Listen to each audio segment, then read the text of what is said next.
All right, so what we've seen so far is that we've got our undercut done and our transitions to the top all set.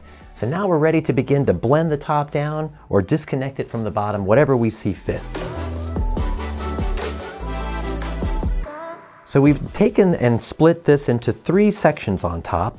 Normally the fringe section would begin at about the corner of the eye and work its way up, but we want to protect this little investment that we made in front of the ear. So we're just going to back that line up an inch or so, which will allow all the length that we're going to keep in the front to overlap over this area and just complete that story for us. Now, as we're going to start in the back, we're going to take our first parting at the center line, and we're going to take about a 1/2 inch section right off of that parallel to that line. We're going to chase that line all the way down, which will become diagonal back once we cross the vertical transition. So first section down, about a 1/2 inch, and we're going to razor cut. Where we want to be with this is somewhere relative to where our transition was set up, is that we don't want to drag this overlap all the way down and past it. We want it to kind of blend and bubble from right there. So our first section is going to come up horizontal, and we'll take a little bit of what was down here as a guide for reference. Now, since we're in elevation, we can still be just a little bit longer than that if we want to, and it'll still sit pretty. So we'll take that length off and see what we get. Nice medium strokes, blending to the guide that was underneath. We'll just give that a little comb and see what happens. Yeah, and that's given us something that we can use. Next section is going to be about a 1/2 inch, just like before. And we're going to elevate horizontally straight back. Take a little bit of the transition, just letting us know about where we need to stop. Then going on top, nice medium strokes.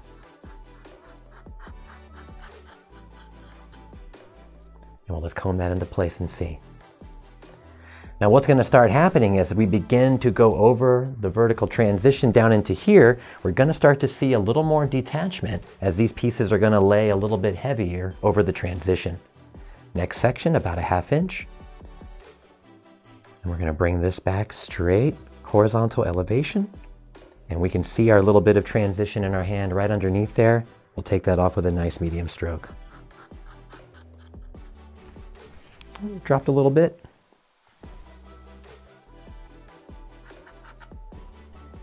Final section is going to come straight back just like we have been. And we're going to connect to where we were blending to. So you can see as we're getting a little bit lower, these pieces will now start to hang over that and begin our first little bit of detachment.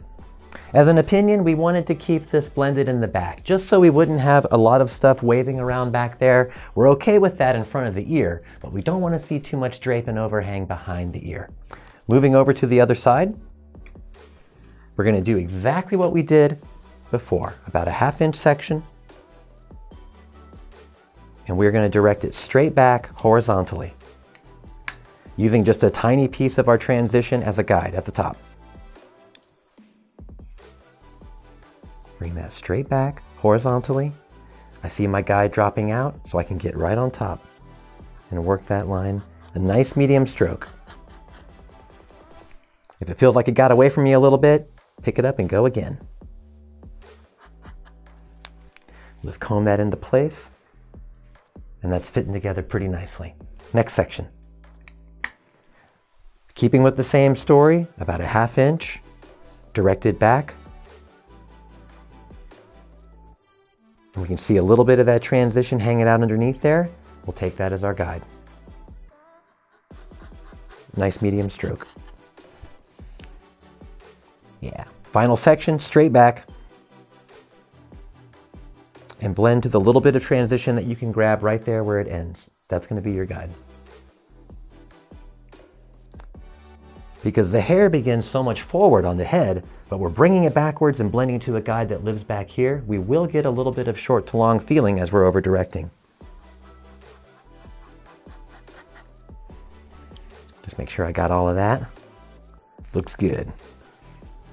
So what we're starting to see now is the beginnings of our detachment as this is starting to pitch forward. Lives on top of the ear pretty nicely. Now as we gather into our bang section, We'll release this, and we're going to pull a small guide from where we ended before, right there around the high point of the head, where this came from previously cut. This will be the guide that we use to carry us forward into the front section. And we're going to pirouette off of this reference point right there that we created, and just taking our sections kind of like this, little pie pieces that pirouette off that point, and we're going to cut those short to long. How long does it need to be on the face? That's between you and her, but we're going to think we want it to connect somewhere around the same length that we created at those transitions in front of the ear. So that looks like about 6 inches right there. We want to be about ending here. Here to here is what we're going to connect with the razor. First section is going to come off like a small pie shape. And I'm just going to turn her towards me.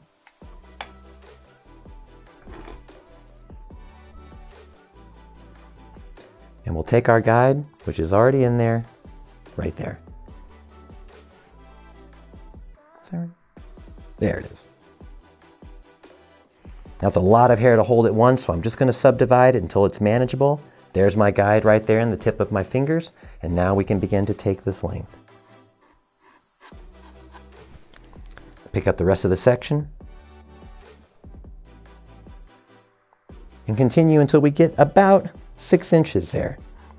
And we're actually not looking for it to be exactly just so every single time. That way we'll get a little bit of variation in our perimeter as we get done. Next section, a small pie shape, working its way down into the front hairline. Here's my guide from before. I'll put that in there, and I'll accept in my hand what I can carry.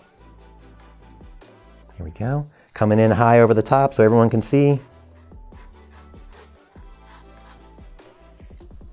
And then finally, we end up with our last little bit, looking for about 6 inches by the time we end. Let's push that over for now. Next section, a small pie piece.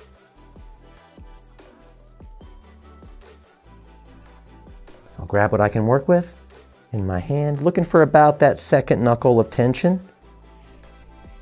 And there we go.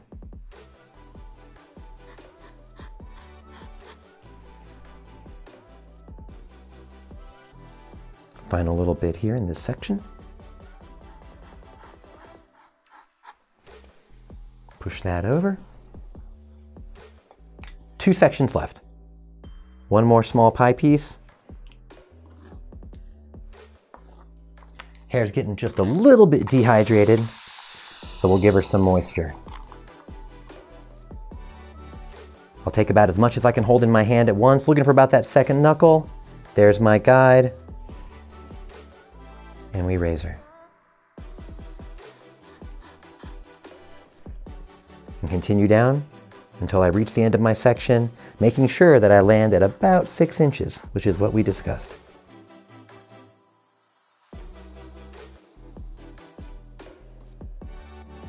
I'm going to continue this last section.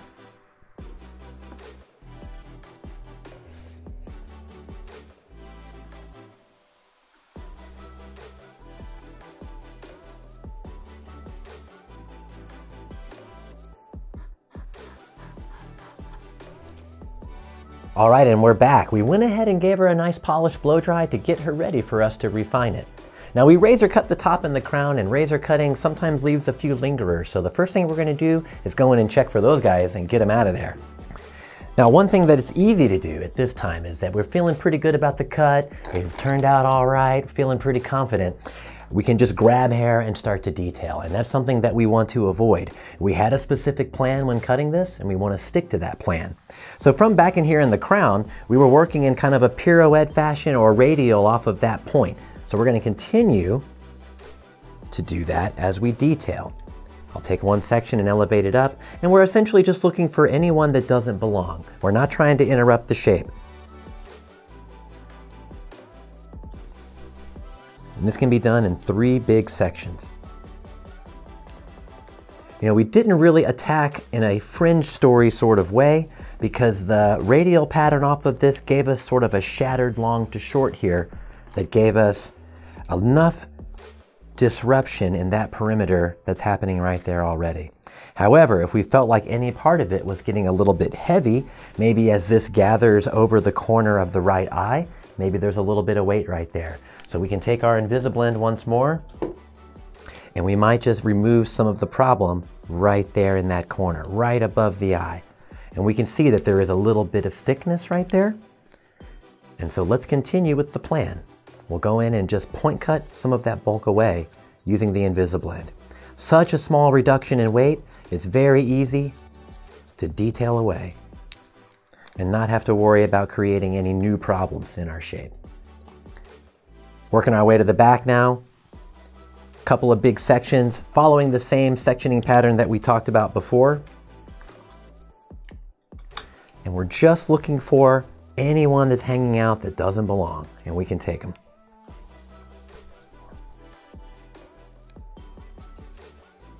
These guys came out pretty good. So the detailing should be pretty easy. It's supposed to be a textured cut. Don't let yourself stay there for too long and change things up too much. And looking for any final little guys that are hanging out that just don't belong, go ahead and take those off and complete your shape.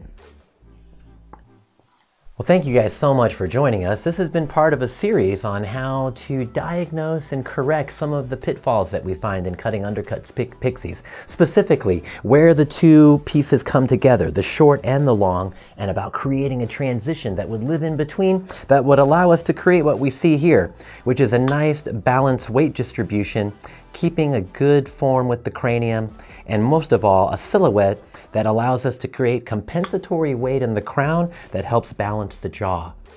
Those are the things that we talk about when working with pixies, is how they live on the head and how they're being worn. So this one will be very natural, little moppy on top, but provide us with a nice transition on the in-between, which we can see when we flip her upside down here.